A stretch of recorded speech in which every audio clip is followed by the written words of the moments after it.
Shalom. Shalom. Selamat pagi sekalian jemaat Tuhan dimanapun Anda berada.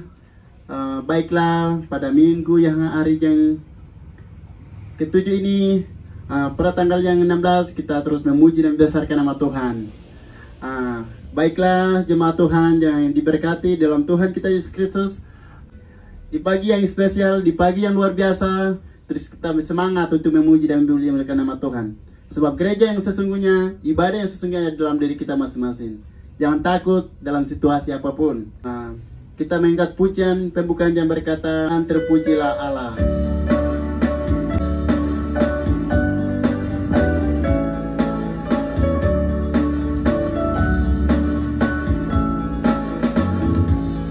Terpujilah Allah, hikmat-Nya besar, begitu kasih-Nya untuk dunia jemaat, sehingga dibilang putranya kudus, mengangkat manusia serta menebus. Pujilah, pujilah, buatlah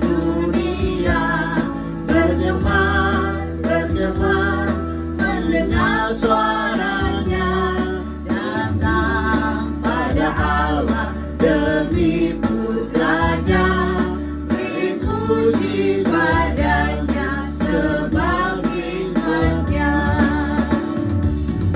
Tebusan sempurna karena dibayar dengan darah Yesus yang tak berjemaah. Janjinya sesaat percaya diampuninya. Pujilah, pujilah, buatlah dunia bergema, bergema, mendengar suaranya, datang pada Allah demi putranya, dipuji padanya.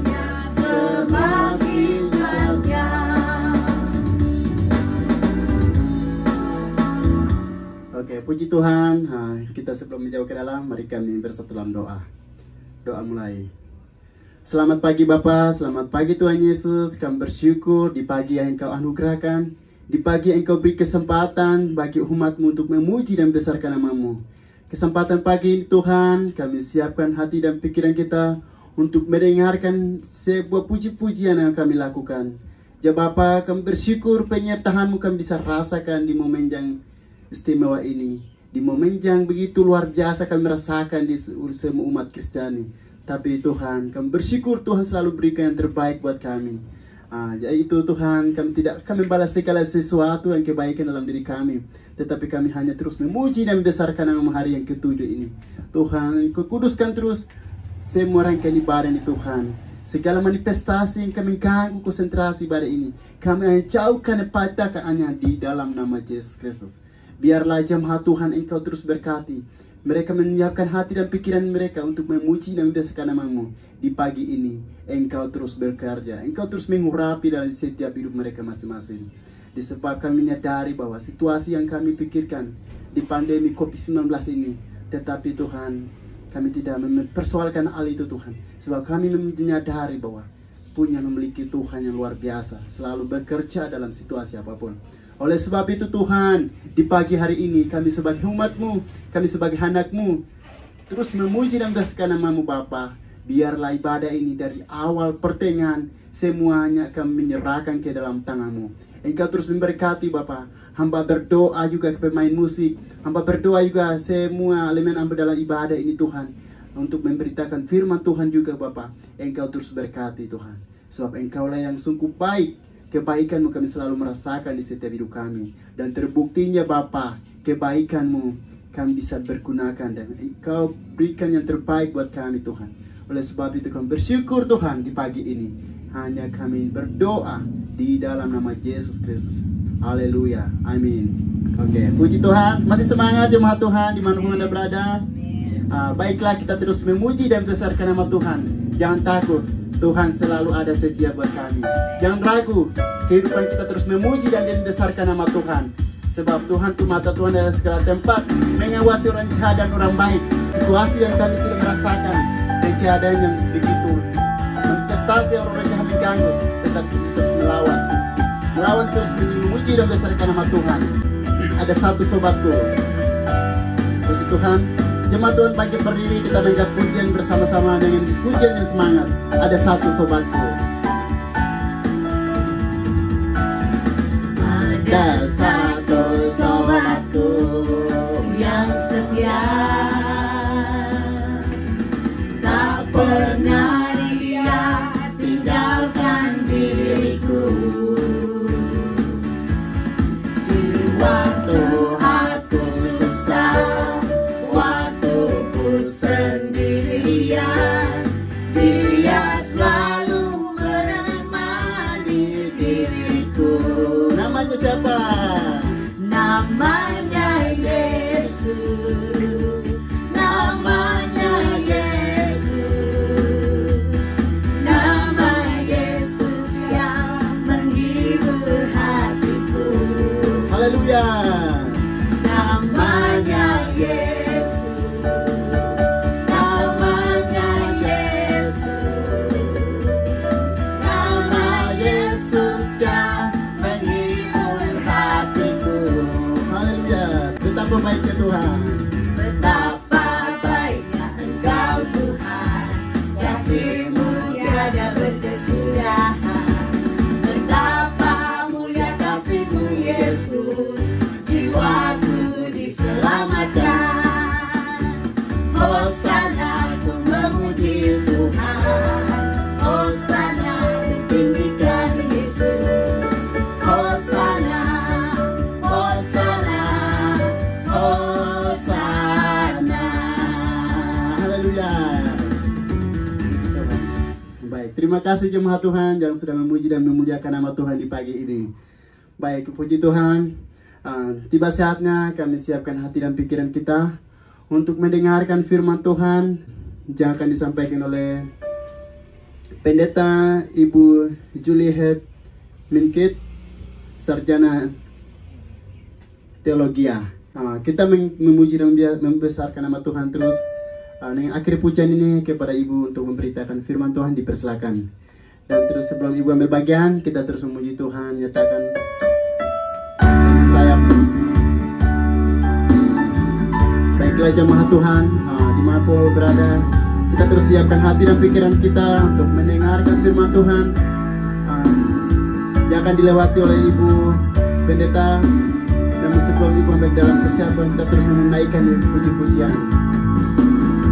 Firman-Mu berkatakan besertaku,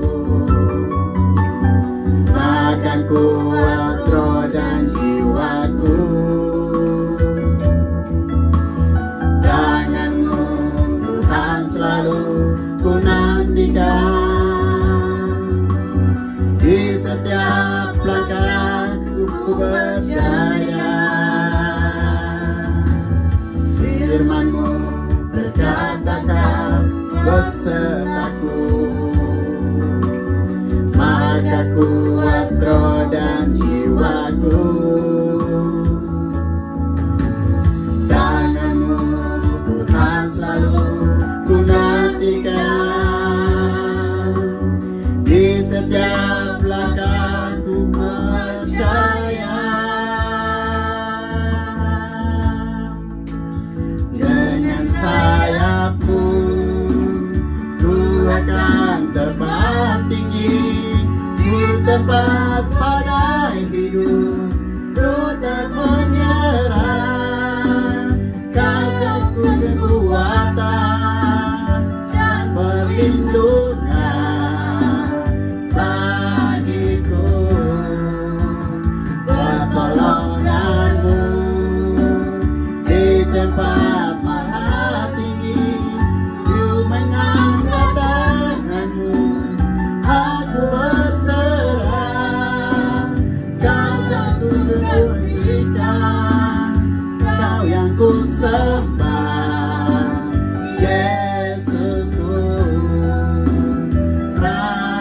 Rajaku.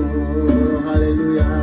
Pertolonganmu, pertolonganmu di tempat maha tinggi.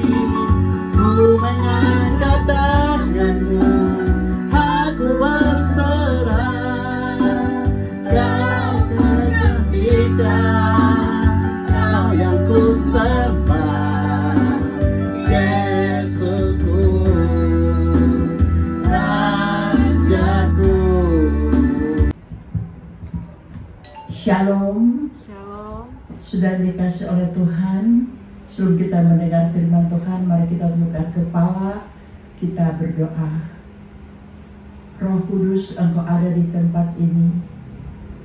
Bukalah akan telinga, bukalah akan hati kami, supaya kami bisa mendengar akan firman-Mu, kami mengerti, dan kami dimampukan untuk melakukan firman Allah. Berfirmanlah ya Bapa, dalam nama Tuhan Yesus. Amin. Saudara dikasih oleh Tuhan Yesus Kristus, hari ini kita akan berbicara tentang orang Kristen dan orang rohani. Pembacaan firman Tuhan itu diambil dari Roma pasalnya yang ke-8 ayat 5 sampai 14. Saya tidak akan membacakannya, tapi saya akan masukkan itu di dalam uraian. Saudara, menjadi orang Kristen itu tidak berarti bahwa saudara menjadi orang rohani. Kenapa? Dalam Yohanes 1 ayat 12 berkata, seberapa banyak orang menerima Yesus Kristus, dia menjadi anak-anak Allah. Ini pokok yang sangat penting sekali. Nah, ada dua jenis orang, yaitu orang Kristen dan orang rohani. Perhatikanlah bagaimana kehidupan orang Kristen yang tidak rohani itu. Hari Minggu dia berada di gereja, dia ikut ibadah, dia berdoa, dia bernyanyi, mendengar firman Allah. Dia sangat kelihatan rohani. Tetapi begitu dia pulang, maka hidupnya akan sama seperti orang-orang yang tidak pernah disentuh oleh kuasa Tuhan. Nah, sekarang kita mau bertanya, kenapa orang-orang Kristen itu tidak disebut orang rohani? Karena rohani itu hanya ada pada hari Minggu, tapi tidak dari hari Senin sampai hari Sabtu. Nah, dalam firman Allah berkata begini, Roma pasalnya yang ke-8 ayat yang ke-5. Sebab mereka yang hidup menurut daging memikirkan hal-hal yang dari daging. Mereka yang hidup menurut roh memikirkan hal-hal yang dari roh. Karena keinginan daging itu adalah maut, tetapi keinginan roh adalah hidup dan damai sejahtera.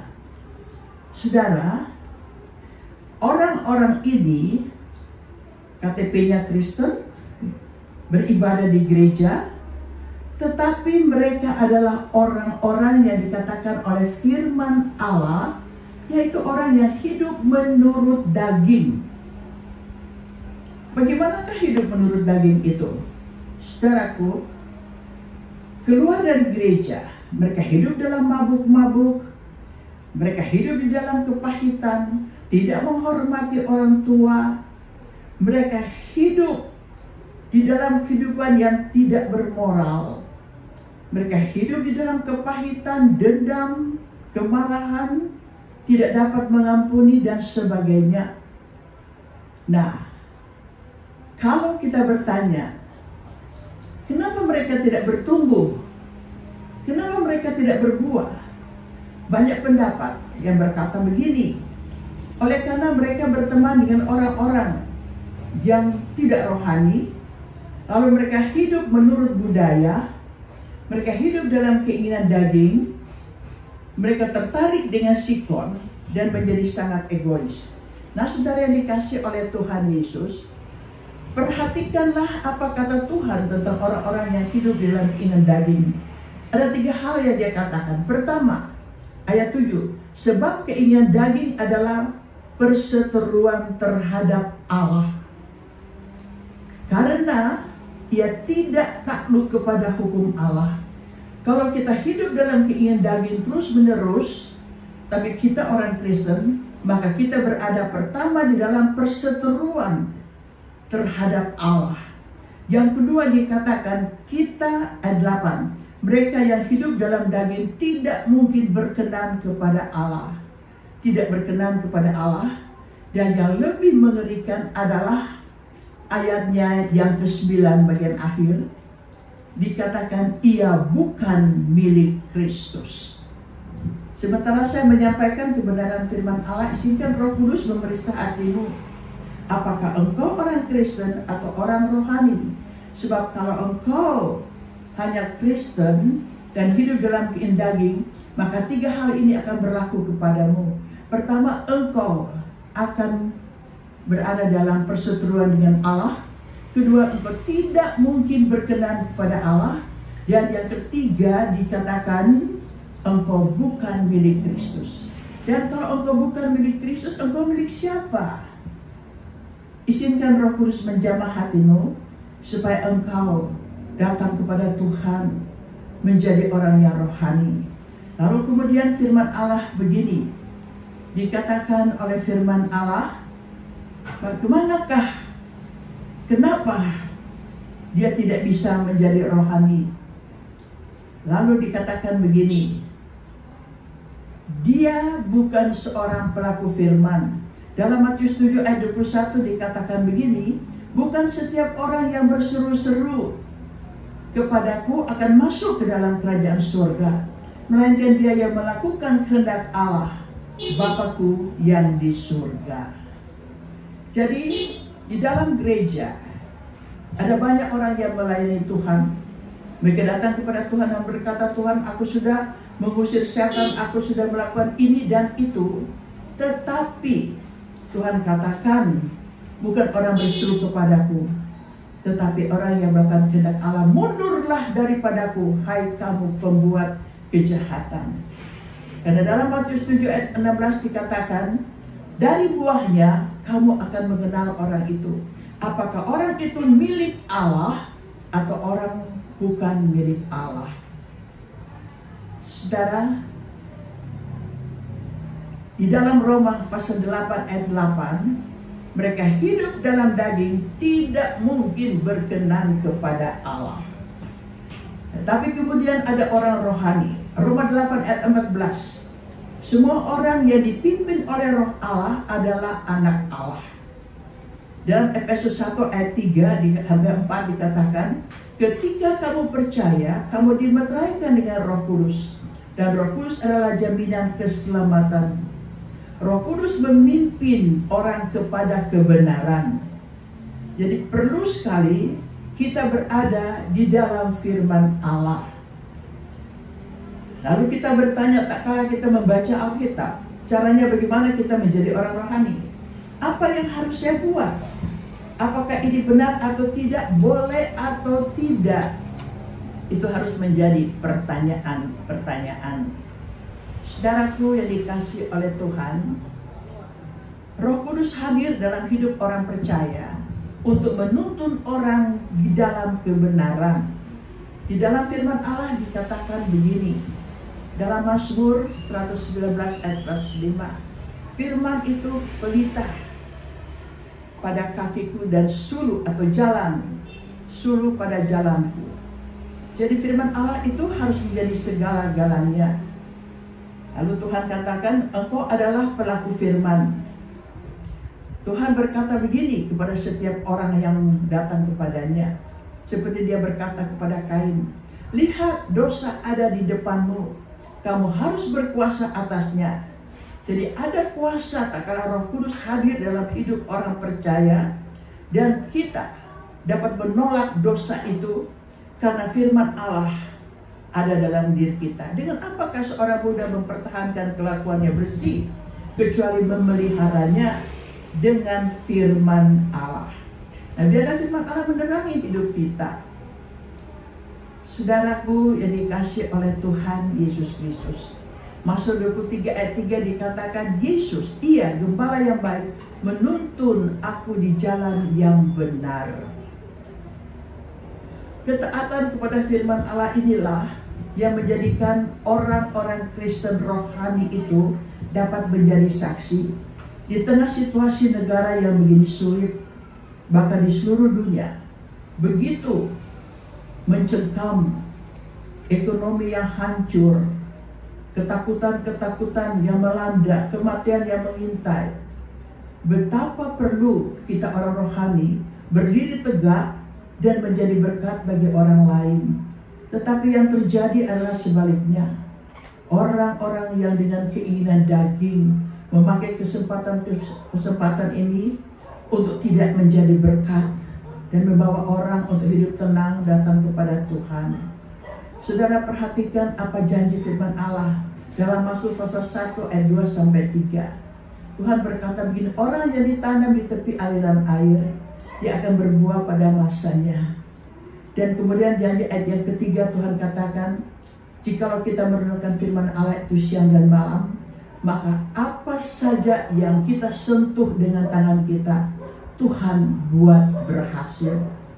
Kita menyentuh keluarga kita, kita menyentuh orang-orang di kantor kita menyentuh tetangga, kita menyentuh masyarakat, dan Tuhan buat berhasil. Sebab Tuhan akan membawa mereka mengikuti Tuhan Yesus karena jejak yang kita tinggalkan. Perhatikan firman Allah ini. Maka damai sejahtera-Ku akan seperti sungai yang tidak pernah kering, dan kebahagiaanmu akan terus berlimpah seperti gelombang-gelombang laut yang tidak akan pernah berhenti.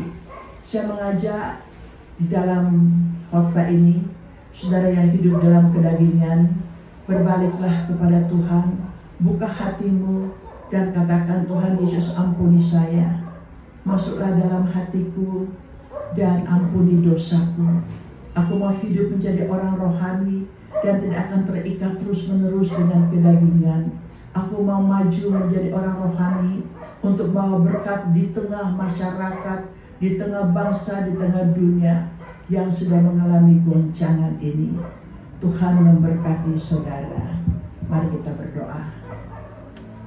Tuhan Yesus, kami datang kepadamu. Kami sungguh bersyukur di tengah kehampaan, kegelapan, dan ketidakpastian.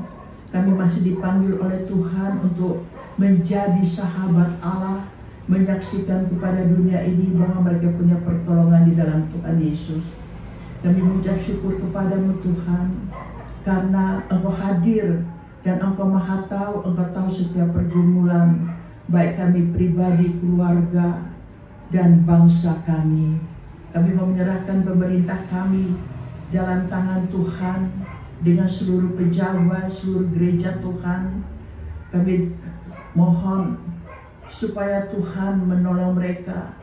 Kami berdoa untuk para dokter, perawat yang sedang menangani akan masalah dengan COVID-19.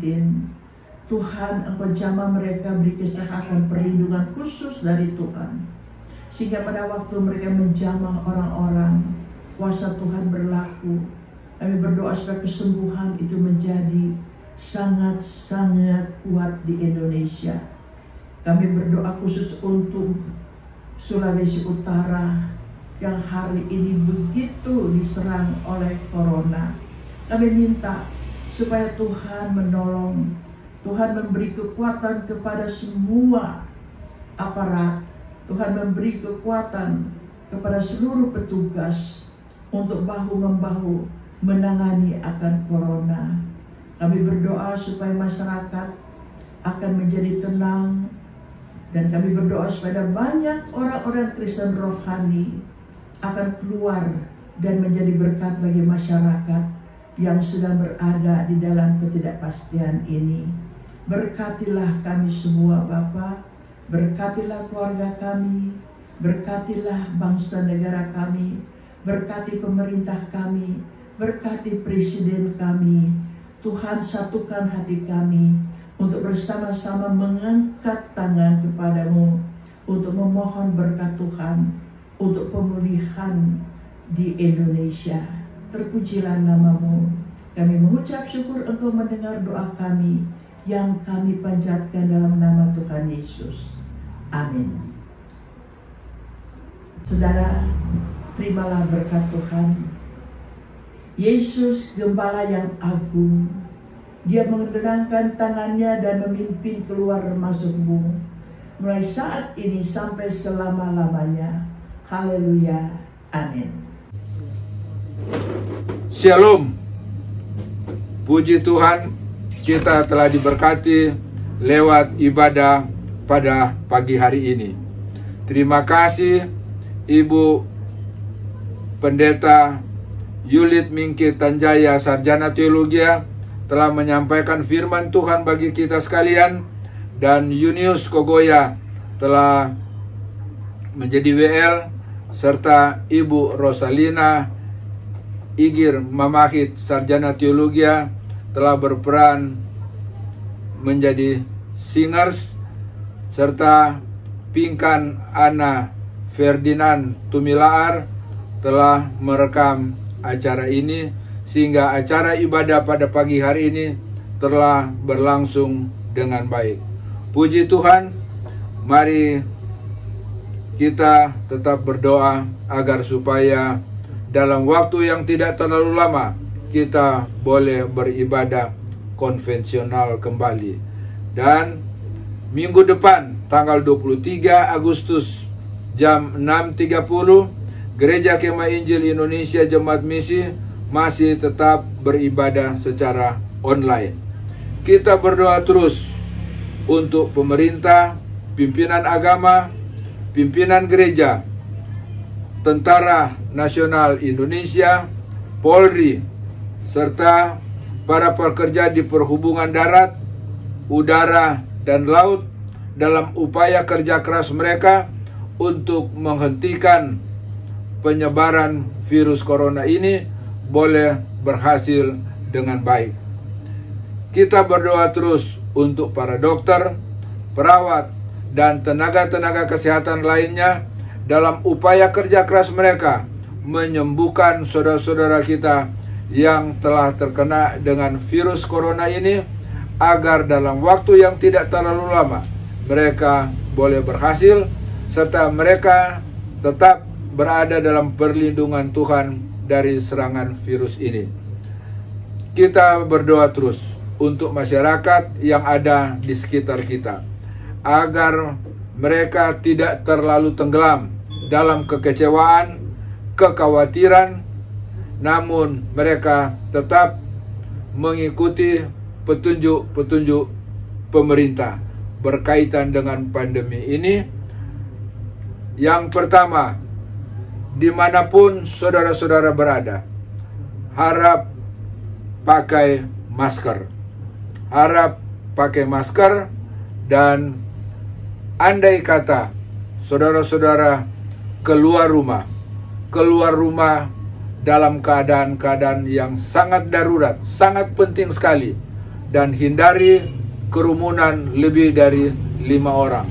Dan andai kata Bapak, Ibu, saudara-saudara terpaksa harus keluar rumah, harap jangan lupa pakai masker. Jangan lupa pakai masker dan jaga jarak minimal 2 meter agar kita boleh terhindar dari serangan virus corona ini. Dan Bapak, Ibu, saudara-saudara sekalian, jangan lupa makan secara teratur, cuci tangan. Jadi masuk rumah, keluar rumah, dimanapun saudara berada, harap sekali-kali cuci tangan. Harap selalu cuci tangan, dan jangan lupa manfaatkan sinar matahari pagi. Itu sangat bermanfaat untuk daya tahan tubuh bapak-bapak, ibu-ibu, saudara-saudara sekalian. Puji Tuhan, besok kita akan memperingati hari kemerdekaan Republik Indonesia yang ke-75 tahun. Kita berdoa terus bagi pemerintah dalam upaya kerja keras mereka melaksanakan pembangunan di Indonesia, dan seluruh pemerintah dan komponen-komponen yang ada di bangsa Indonesia ini, mereka boleh tetap tegak mempertahankan negara kesatuan Republik Indonesia berdasarkan Pancasila dan Undang-Undang Dasar 45. Dan untuk Gereja Kemah Injil Indonesia, pada bulan Agustus kita sedang memperingati hari ulang tahun misi, hari ulang tahun penginjilan. Dan yang terakhir, andai kata ada di antara keluarga kita, ada di antara tetangga kita, sanak keluarga kita, atau siapapun dia yang menurut pengamatan saudara dia terserang oleh virus corona, harap secepat-cepatnya segera lapor kepada petugas agar mereka boleh tertolong. Demikian penyampaian kami. Tuhan Yesus berkati kita sekalian dimanapun Bapak, Ibu, Saudara berada. Selamat hari Minggu. Shalom.